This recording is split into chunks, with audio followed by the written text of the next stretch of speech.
रामकृष्ण हरी, हर हर महादेव. कसे सर्व आनंदातच असणार आहेत. तर आपण पूर्व दिशेबद्दल जाणून घेऊ. एकदम साधा सोपा उपाय पूर्व दिशेचा, म्हणजे खरंच सुंदर उपाय हा.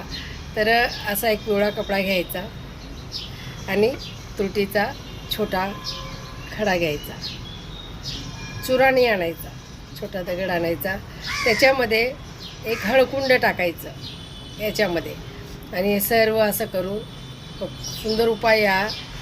निसर्गाने दिलेला, तुरटीला आयुर्वेदिकमध्ये हिऱ्याचं स्थान दिलेलं आहे.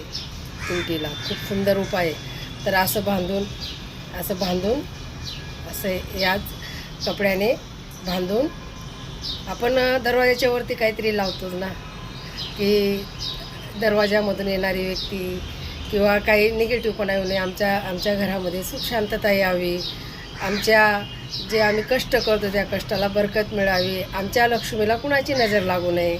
तर पूर्व दिशेचा असं हे बांधून गाठ मारून मस्तपैकी तिथे एखादा खिळा असेल, खिळा नसेल तर आजकाल चिपकवायचं आहे तर ते आणायचं, असं बांधून त्यावरती दरवाजाच्या वरती हे टांगून द्यायचं. घरामध्ये येणारी व्यक्ती, मी सारखं सांगत असते, आपल्या मनासारखी नसते. कधी कधी आपल्या मनासारखं पण घडायलाच पाहिजे. अडचणी अनंत आहेत, अडचणी संपत नाही. आयुष्य संपतं माणसाचं, कितीही पैसा असला तरी अडचणी आहेतच. तर अशा पद्धतीने हा निसर्गाने दिलेला साधा सोपा उपाय एका अंधश्रद्धानी श्रद्धेचं ठिकाणी. तर अशा पद्धतीने पूर्व दिशेला हे तुम्ही बांधू शकता. पूर्व दिशेचा दरवाजा असू दे, आग्नेय दिशेचा असू दे, ते दरवाजावर बांधून टाकायचं आणि खूप सुंदर अनुभव घ्यायचा. जास्त पैसे घालण्याच्या भानगडीत नाही पडायचं. साधा सोपा उपाय असतात माझे. अवश्य करा. व्हिडिओ आवडलास तर आपल्या मित्रमंडळींना, नातेवाईकांना 100% शेअर करा. मी सारखं सांगते, पण कर्मकांडाचे करा.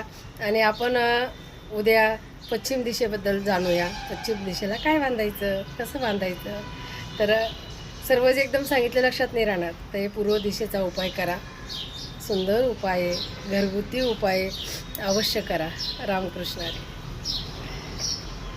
हर हर महादेव. रामकृष्ण हरी.